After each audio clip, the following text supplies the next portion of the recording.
सच कहा है, उनके खेल निराले। Their games are unique. ईश्वर जो करते हैं वह सही है। हजारों लोगों की प्रार्थनाएं सुनते हैं। उन्हें जब जिनके लिए जो करना होता है वह करते हैं। उनके बिना एक पत्ता भी नहीं हिलता है। वह हर कण कण में मौजूद है। इसी पर आधारित है एक छोटी सी कहानी जो मैं आप लोगों को सुनाने जा रहा हूँ। मैं हूँ गोपीचंद। तो चलिए कहानी की ओर। एक समय की बात है, एक भक्त रोज मंदिर में पूजा करने जाते थे और प्रतिदिन भगवान का हाल समाचार पूछते थे और भगवान भी भक्त से बात करते थे। एक बार भक्त ने भगवान से पूछा, भगवान, आप प्रतिदिन एक जगह खड़े खड़े थक नहीं जाते हैं?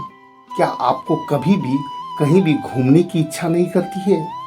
भगवान बोले, इच्छा तो होती है, परंतु क्या करूं? मेरे ऊपर पूरे संसार की जिम्मेदारी है, मैं कहीं नहीं जा सकता। भक्त दुखी होकर बोले, भगवान, एक दिन के लिए मैं आपकी जगह पर खड़ा हो जाता हूँ और आप अपना वेश बदलकर नगर भ्रमण कराएं। किसी को कुछ पता नहीं चलेगा। भगवान बोले, ऐसा नहीं हो सकता भक्त।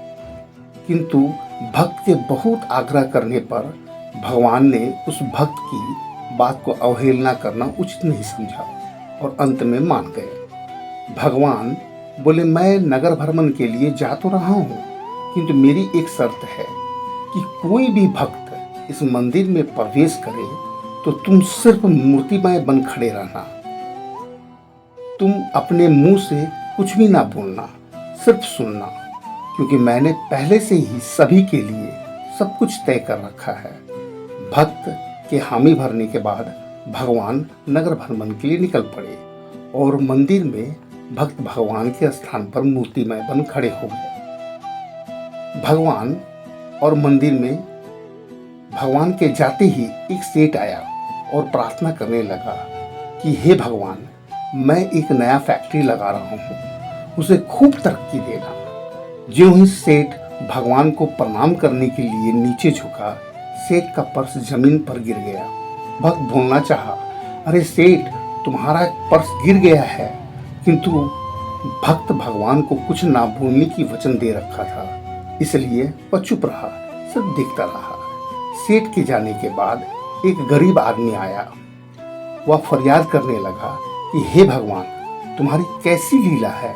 मुझे 4 दिनों से कोई काम नहीं मिला। मेरे घर में मेरी बीबी बच्चे भूखे मर रहे हैं। मैं क्या करूं? आप ही मार्ग बताओ। वह ज्यों प्रणाम करने के लिए नीचे झुका तो देखा नोट से भरा हुआ पर्स जमीन पर गिरा हुआ है। वह बहुत खुश हुआ और भगवान को धन्यवाद देकर वहां से चला गया। उस व्यक्ति के जाने के बाद एक नाविक आया जो जल जहाज चलाता है। उसने बोला, भगवान, मैं 15 दिनों के लिए अपने सफर में जा रहा हूँ, मेरे पीछे मेरे परिवार का ध्यान रखना। उसी समय सेठ एक पुलिस वाले को लेकर मंदिर में प्रवेश करता है। उसे लगा मेरे जाने के बाद शायद यही आया होगा और मेरे नोटों से भरा हुआ पर्स उसी ने लिया होगा। उसने पुलिस को बोला, साहब, इसी ने मेरा पर्स लिया है। इतना सब होते देख भक्त को, जो अभी मूर्तिमय बन सब देख रहा था, उसने रहा नहीं गया और वह सारी सच्चाई बोल दिया। जब शाम को भगवान नगर भ्रमण कर वापस लौटे तो भक्त ने बोला, भगवान, मैंने आज एक निर्दोष को बचा लिया। भगवान उसके मुख को देख मुस्कुरा कर बोले, भक्त, तुमने किन्हीं को बचाया नहीं, बल्कि सब गलत कर दिया है। फिर भगवान ने समझाया, वह सेठ एक नंबर का कंजूस और धोखेबाज था। वह जिस जमीन पर फैक्ट्री लगा रहा है वह उसी गरीब का था। उससे गलत तरीका से हड़प लिया था, इसलिए मैंने वह पैसे उस गरीब को देने का रास्ता दिखाया और समुद्र में बहुत तेज तूफान आया हुआ है, जिस वजह से वह नाविक कुछ समय के लिए पुलिस वाले के हवालात में रहता तो उसका जाना रद्द हो जाता और तेज तूफान में उसके प्राण भी बच जाते और उनकी पत्नी विधवा ना होती। तुमने सब गड़बड़ कर दिया। भक्त, मैंने पहले से ही सभी के लिए सब कुछ सोच रखा है। किसे कितना देना है, क्या देना है, कब देना है और क्यों देना है, सभी कुछ।